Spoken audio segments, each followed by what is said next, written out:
trọng cảm ơn sự hiện diện của toàn thể quý vị đang cùng đến với chương trình Hội nghị U8. Và lời đầu tiên cho phép Hoàng Anh xin được gửi đến toàn thể quý vị lời kính chúc sức khỏe cùng lời chào trân trọng nhất. Xin được trân trọng cảm ơn sự hiện diện quý báu của toàn thể quý vị và quý vị đã góp phần tạo nên sự thành công cho chương trình này. Kính thưa toàn thể quý vị, đến với chương trình ngày hôm nay, chúng tôi rất vui mừng khi được chào đón sự hiện diện cũng như sự quan tâm và sự ủng hộ của quý vị để cùng đến với một chương trình diễn ra thường niên mang đến cho quý vị những trải nghiệm và thông tin nóng trong lĩnh vực công nghệ với chủ đề phong phú, phù hợp với xu hướng xã hội ngày càng phát triển. Quý vị thân mến, U8 mỗi năm sẽ là một chủ đề, là một cái nhìn đa chiều về lĩnh vực công nghệ cho toàn cầu. Và bên cạnh đó, chúng tôi muốn giới thiệu đến quý vị một hệ sinh thái AI, blockchain với tầm nhìn đưa công nghệ đến gần hơn với cuộc sống của con người và nâng cao mức sống ở mọi nơi cùng với Uniworld. Và sự kiện này sẽ giới thiệu đến cho công chúng và các chuyên gia những khái niệm về đa vũ trụ, những cơ hội và thách thức trong xã hội 5.0, cách để tạo nên nền tảng khiến cho cuộc sống của con người trở nên tốt đẹp hơn, sáng tạo, kết nối và chia sẻ nhiều hơn, hướng đến xây dựng một xã hội phục vụ hạnh phúc con người. Và đặc biệt hơn nữa, khi đến với chương trình khám phá đa vũ trụ cùng Uniworld cũng như hội nghị U8 ngày hôm nay, sự kiện công nghệ thu hút nhiều gương mặt nổi tiếng trong giới công nghệ.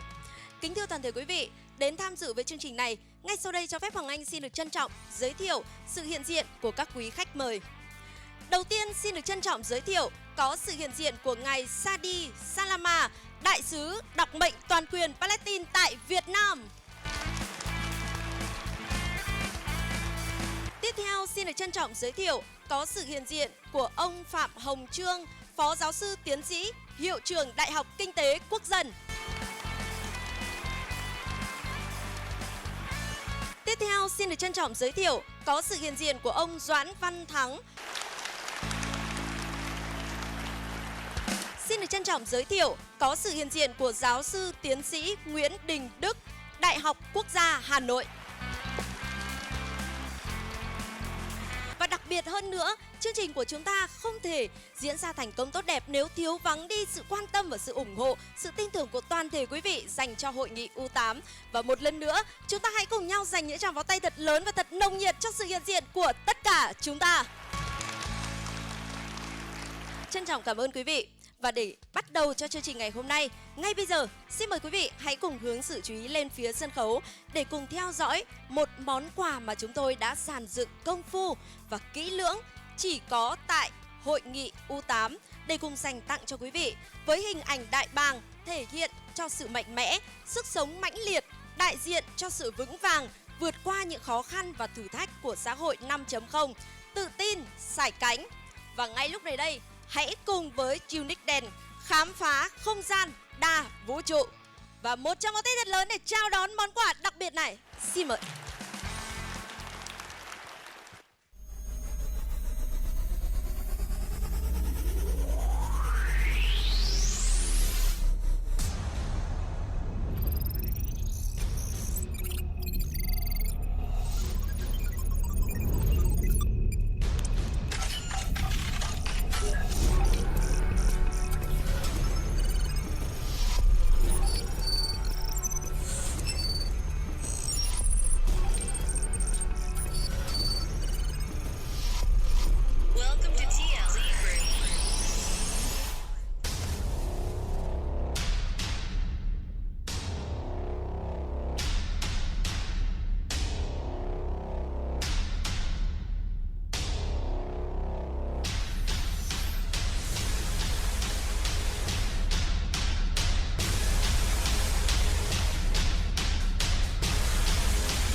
Trước hết xin thay mặt cho ban tổ chức một lần nữa chúng tôi xin nhiệt liệt chào mừng và chào đón tất cả quý vị để đến với một sự kiện hàng năm mà năm nay tổ chức tại Việt Nam của tập đoàn Uniworld với cái chủ đề Hội nghị U8, và mong muốn của cái truyền tải ngày hôm nay là ngoài cái trình diễn những cái công nghệ cao nhất như là blockchain, như là AI, thì chúng tôi có một chủ đề mong muốn đó là làm sao kiến tạo được một hệ sinh thái người Việt Nam làm chủ công nghệ lõi để hướng tới cái hội nhập vào giá trị công nghệ 4.0 của toàn cầu, và mục tiêu đó là phục vụ cho cái xã hội 5.0. Kính thưa các quý vị, như chúng ta đã biết, thế giới đang bước vào một cuộc cạnh tranh khốc liệt về chạy đua về chuyển đổi số và còn tiến tới cả một thế giới thực tế ảo. Để xây dựng một cái nền kinh tế số, một xã hội số, hệ thống công dân số, cái điều đó là một cái điều mà mọi các nước phát triển đang mong muốn. Vậy thì đối với Việt Nam, đó cũng là một cái cơ hội để chúng ta từ một cái nước mà đi sau, chúng ta hoàn toàn đủ các cơ hội để bước vào một cuộc vạch xuất phát, cạnh tranh với lại tất cả những nước tiên tiến trên thế giới. Thường thường người ta nói là đi tắt đón đầu, chúng ta có thể đi thẳng vào những cái công nghệ cao nhất, đó là công nghệ AI, công nghệ blockchain, NFT, machine learning, vân vân, và đến thậm chí là đến thẳng cả metaverse để chúng ta có thể chạy một cuộc đua ngang bằng với lại những nước phát triển. Kính thưa các quý vị, khi mà Thủ tướng Nguyễn Xuân Phúc cũng đã nói rằng là con tàu cách mạng 4.0 nếu chúng ta không bước lên thì chúng ta sẽ chậm. Vậy thì cơ hội nào để cho người Việt Nam chúng ta có thể làm chủ được công nghệ lõi? Bởi vì muốn tạo ra một Make in Việt Nam thì bắt buộc chúng ta phải làm chủ công nghệ lõi. Tập đoàn của Uniworld cũng như là đối tác như là công ty Select chẳng hạn, thì do những người Việt Nam chúng tôi làm chủ, nhưng mà bên cạnh đó thì đó là sự hợp tác của những cái đối tác trên toàn thế giới